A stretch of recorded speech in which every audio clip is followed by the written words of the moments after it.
So let's take a look at Norman culture or Norman aristocratic culture, and then we'll take a look at Bishop Odo.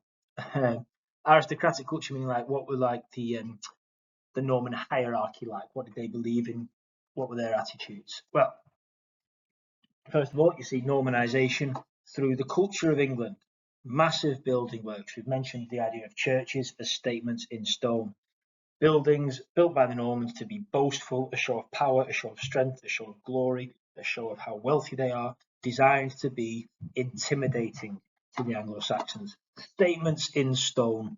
Buildings were rebuilt in the Norman style in a process, obviously, in addition to the process of Normanisation. They liked the idea of making everything bigger as a show of superiority and control. We're here now and we are here to stay. Look how much better we are than you. It was also a way to show off the Normans' wealth. Aren't you lucky that we came and conquered your country and we're going to make it better now? Look at how much better our buildings are than yours. Look how much we can spend on these buildings because we're so wealthy. The Saxons believed that your physical appearance was how you looked good and what showed your pride. The Normans, however, used their buildings to show it off. The Normans also believed in a code of chivalry, as in, like a knight's code of honor. I should say based on, not based on, based on the code of conduct, behavior for knights, and what was deemed as honorable. To be chivalrous means to be honorable. It creates an idolization of knights, as in like they are a culture, they are a people who should be looked up to due to this code of chivalry and honor. So created an idolization of knights, and they had people looking up to them. Chivalry meant there were moral guidelines on rights and wrongs to being a knight. For example, much of the time, whilst William was brutal with the harrying of the north and things like that, in general, William put his enemies in prison rather than killing them, except, of course, for Waltheof. William was sometimes merciful and chivalrous, even often forgiving those in positions of power who had opposed him. Even his initial policy when he took over the country of integration was chivalrous. When he tried to, use the Anglo-Saxons and the Normans together, even that was chivalrous. The Normans also hugely Christian, despite their warrior culture and fighting, still massively Christian.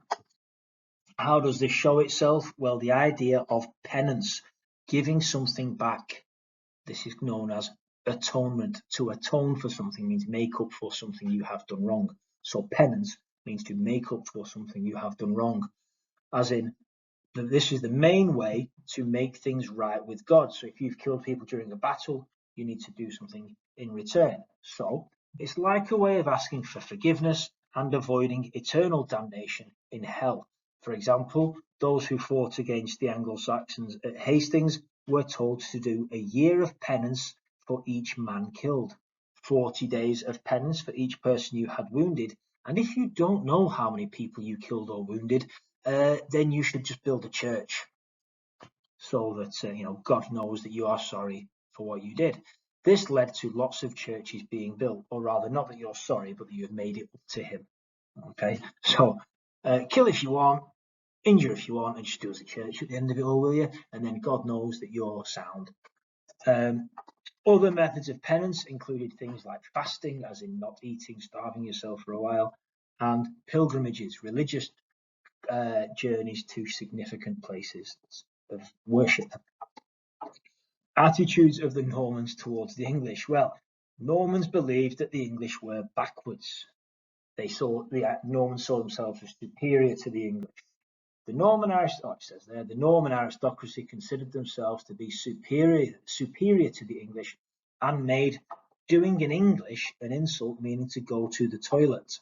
So if they were nipping off to the toilet, they'd say, "I'm just going for an English." Norman clergymen got rid of Anglo-Saxon relics, old religious iconography, and destroyed tombs of Anglo-Saxon abbots, calling them idiots. This created tension. So basically the Normans come over, we've got all of Lanfranc's church reforms, and they just get rid of all these old Anglo-Saxon relics, those you did them in year 8. relics being like things that people worshipped in order to get to heaven. They get rid of the Anglo-Saxon ones to be replaced. The language, William fails to learn English. He says fails, doesn't try, does he? William failed to learn English, and written English was replaced by Latin and French. This showed there was no place for English or the common people who spoke it. So this is in like the upper echelons, the higher up positions in the hierarchy. They're just going to speak French. There's no place for the English or the common people who spoke it.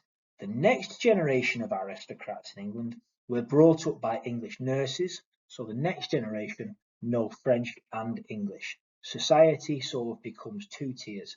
The French-speaking upper tiers of the hierarchy and the English-speaking lower tiers of the hierarchy.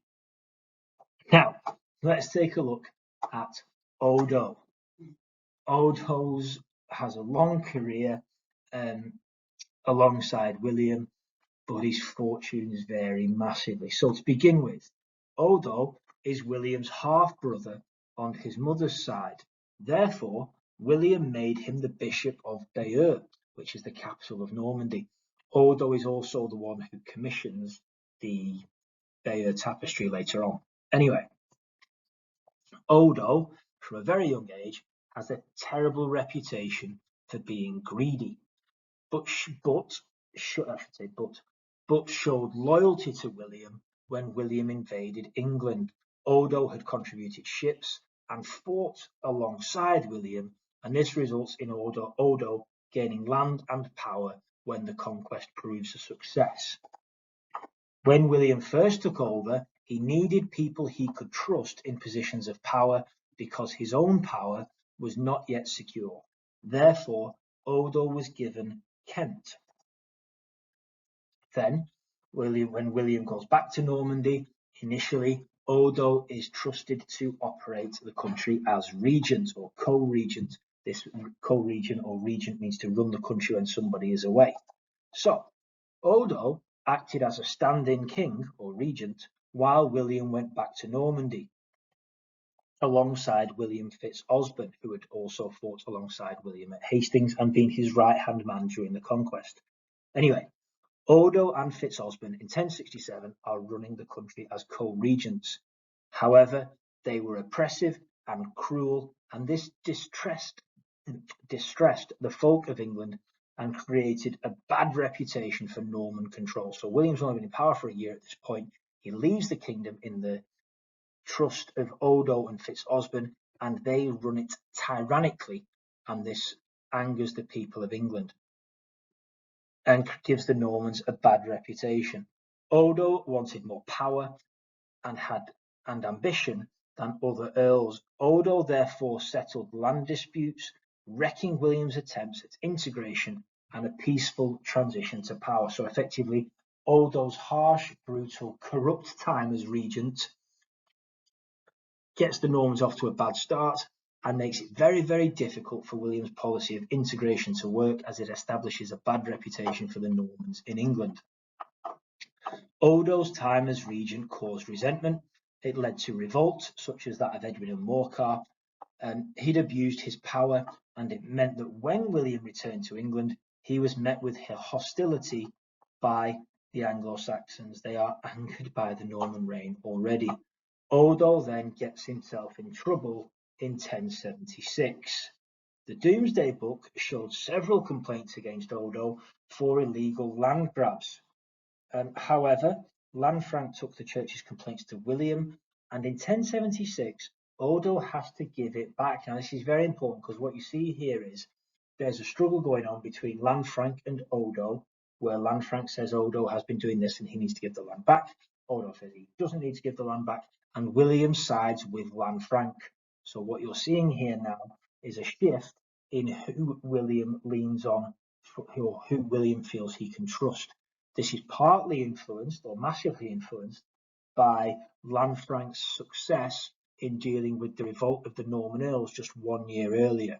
So remembering, 1067, Odo is regent and runs the country tyrannically and oppressively and creates resentment, which causes revolt.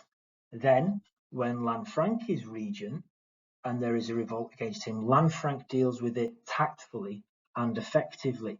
So we're seeing William change who he puts his trust in. Odo is starting to get himself into trouble. William, during these complaints about the land grabs, sides with Lanfranc and tells Odo to give his land back. Why has Odo been doing this? Well, because basically he's related to William and he thought he was untouchable and would get away with it. This decision clearly marks a shift in William's relationship with Odo. Previously, he needed Odo as he was somebody he could trust. Now that William's power was more secure, he no longer needed Odo as much. So that's why he sides with Lanfranc. This is shown by the fact that after a 3-day inquiry regarding Odo's land grabs, William sided with Lanfranc. William had realised that Lanfranc was a reliable operator and therefore he favoured him over Odo, probably aided by the way Lanfranc had dealt with the revolt of the Norman Earls in 1075. Then Odo goes way too far. Odo's antics had annoyed William. He values the church over his family. So as I say, Odo thought his position was untouchable. William's half-brother, I can get away with whatever I want, and my half-brother will look after me. He's wrong. William does not tolerate anything which challenges his power or the church. So Odo then gets himself in further trouble, having a massive fallout with William in 1082. Something serious happened between William and Odo, leading to Odo's imprisonment. We don't know 100% what it is, but what we believe is that its historians believe it was Odo's corrupt behaviour and William became sick of it. Others believe that Odo tried to take the throne, or possibly that Odo even attempted to take some of William's knights to Rome to get himself made pope. Now, that's very important because that shows the importance of knight service. Remembering, William had the knights swear oaths of loyalty directly to the king. It is not up to the tenants-in-chief to take these knights. And what Odo's done here is he has messed with the knight service. So we believe that Odo attempted to take some of William's knights to Rome to get himself, Odo, made the pope. What this leads to is Odo being put in prison in 1082. However, he is released from prison in 1087. As William lays dying, he is convinced to pardon or release Odo from prison. That'll be very significant for what happens next in terms of the succession of William.